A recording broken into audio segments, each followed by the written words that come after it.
Okay, this video is on something called the intermediate value theorem. So what you're looking at on the screen is just a word problem. All right, I'm going to read it and I want you to look at it and think about it. Okay, so a ball is thrown up in the air. Data in the table shows a model of the height of the ball, which you can see down here, height, after t seconds. And we've got time up on the top row. Okay, so I have a question for you, and I want you to think about it. And if you don't understand, I want you to ask me later. Is there some time when that height is 130 feet? Okay, so again, I'm hoping that you're looking at this and going, well, the height of the ball seems to go from 115 to 144. So somewhere right here in the middle, it should be 130 feet. And I do also know that that would have to happen somewhere in here between 0 to 1 second. Do I know exactly when it happened? No. I just know that somewhere between 0 and 1, the height must have been 130 feet. It's impossible to go from 115 to 144 without crossing over 130. So that, in essence, is the intermediate value theorem. So I'm going to turn the page. We're going to start on these notes. Okay. So up at the top in the rounded rectangle is the definition of the intermediate value theorem. And we're going to take this sort of piece by piece and try to take it kind of slow.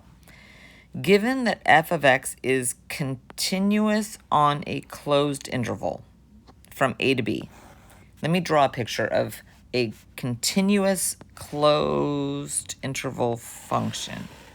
So I'm going from a to b on the x-axis.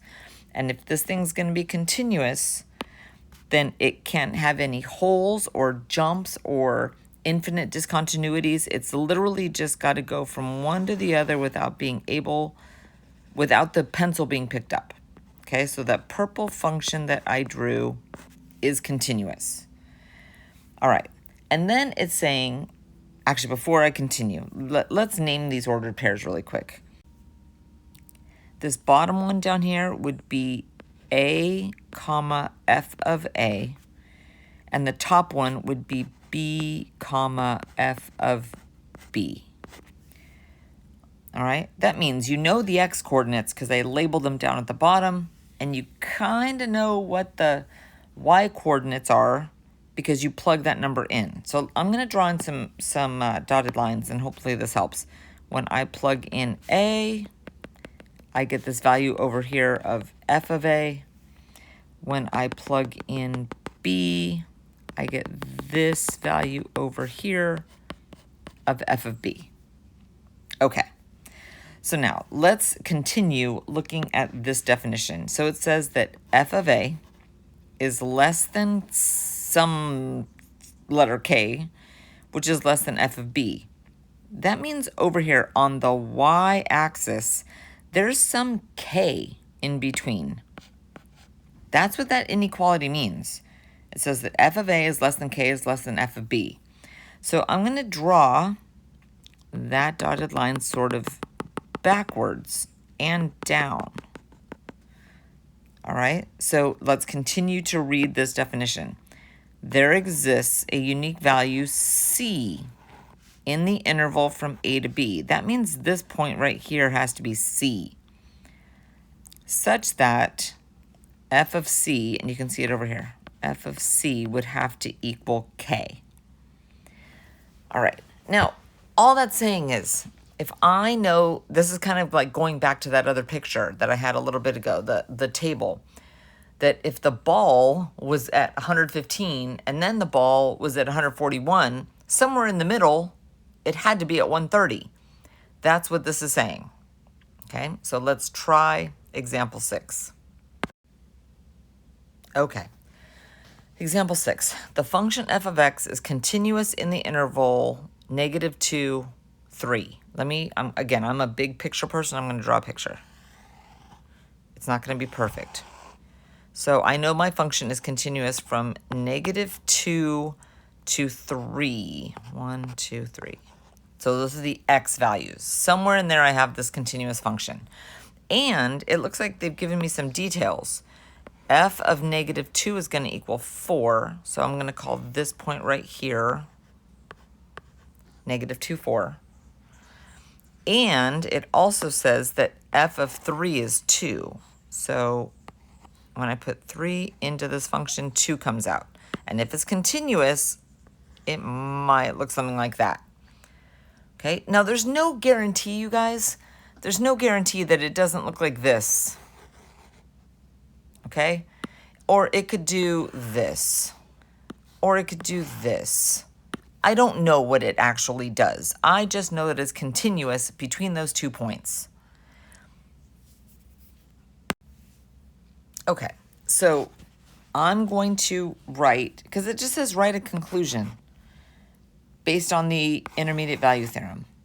All right, so the first thing that you always have to write is that f of x is continuous. So here I go. F of x is continuous. Okay, you have to write it. It's not optional. I don't care if they tell you, you still have to write it. Okay, so see how this particular value is sort of lower or smaller than this value? I'm going to list f of 3 first. So f of 3 is less than some value k, which is less than f of negative 2. Okay, all that's saying is that this dot is lower than this dot, and somewhere on that y-axis there could potentially be a k value. Okay, so what the intermediate value theorem says that if this is in fact true, which we can tell from our picture that it does, then there exists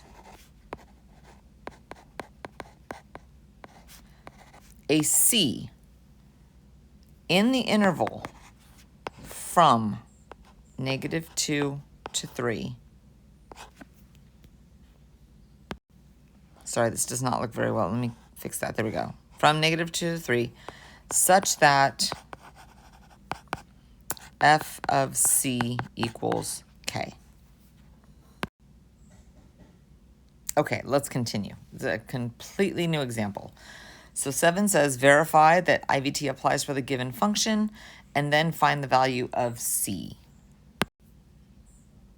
Okay, so the first thing, I could draw a picture. I'm going to see if I can do this one without, but if you need to, like on a separate piece of paper or in the margin, you want to draw what this parabola looks like, you totally can.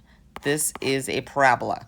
So that's what I'm going to start with. I'm going to say f of x is a parabola, therefore continuous.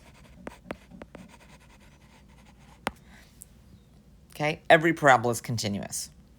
Okay, and it's saying that we are looking at this interval, right? Those would be the numbers that are on the x-axis. So let me see what the heck this function does, right? What is f of 0? Well, if I put 0 in for those x's, I get negative 1. And what is f of 5? Well, if I put 5 in for those x's, let's see, 25 plus 5 minus, I get 29. Okay. So see how this number right here, this 11, is right in between here? I need to write that down. Okay, so I'm saying f of 0, the function evaluated at 0, is less than 11, and that is less than f of 5. And because of that, the IVT applies.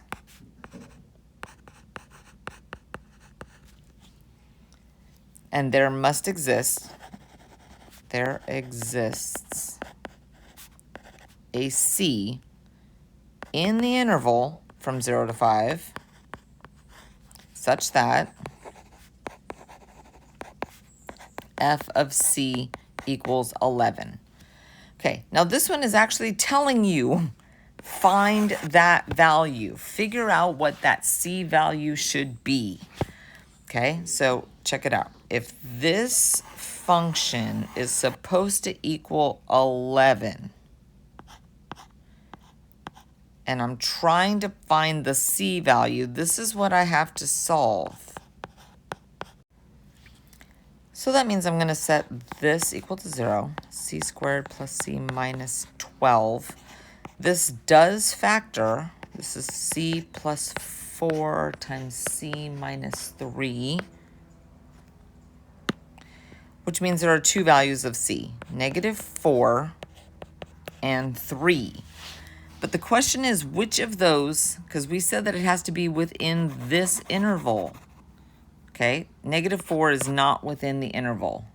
You have to watch the interval. So the answer here is only 3. All right, continuing with example 8. You can read. It says, verify that the IVT applies for the given function. Now, when I'm looking at this function, I can automatically tell because of the denominator that there's a vertical asymptote. So I'm gonna write that down. F of x has a vertical asymptote at x equals 2. Okay, but take a look at this interval. 2 is not in that interval. Okay, so I am able to say, however, continuous on 3, 7. Okay, so just because something has a vertical asymptote doesn't automatically mean that it's not going to be continuous. It depends on where you're looking at this function. If that doesn't make sense, go on to Desmos, graph that function, and then just focus your attention between 3 and 7 on the x-axis. It's totally continuous. Okay, so the next thing I need to do is figure out, well, what exactly is happening at 3 and at 7? So let's evaluate the function at 3 and evaluate the function at 7. When I put 3 in there, I get 6. When I put 7 in there, I get 2. Take a moment. Make sure you understand where those numbers came from. Now, I'm looking, sorry, you probably can't see it. That 5 right there is directly in between. That's what you want to happen. Okay, so you're going to say f of 3 is less than 5. Oh, wait, I have that backwards. This is the smaller one. I have to start with that, right? I can't use less than if it's not less than. Let me erase because I don't really don't like scribbles. Okay, here we go.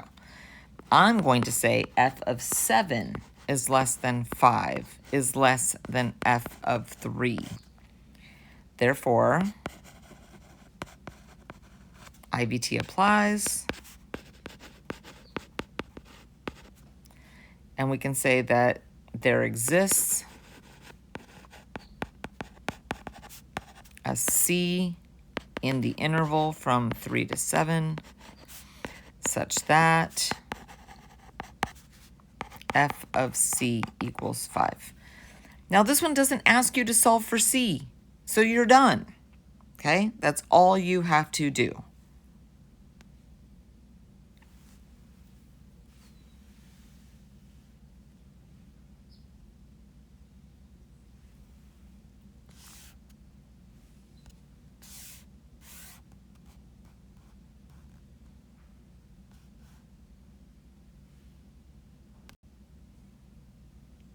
All right, so, oh, that's interesting. I don't know if you guys can see that. I'm trying to move it and somehow it's on a different layer. I'll have to figure that out later. I'll just finish this last one. The function is, oh, okay. Notice right here, it's actually, it doesn't even say IVT in this problem. Okay, let's just read. The function is continuous for all values of x. Specific values are given in the table. Is there a value of x in the interval from 7 to 11 where the function is equal to 8? Oh, well, this is kind of like the very first thing that I showed you. Okay, so if this thing is continuous, in fact, I'm going to write that. F of x is continuous. Can you see that 8 would be right in there between 6 and 10? So let me write this stuff down. F of 7 equals 6. F of 8 equals 10. 8 is between those two.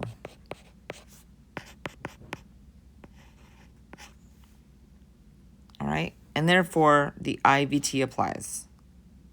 IVT applies.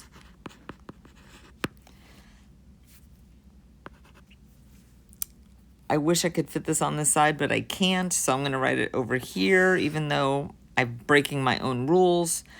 There exists a C in the interval from 7 to 11. Okay, and I'm using that because that's what was given. Such that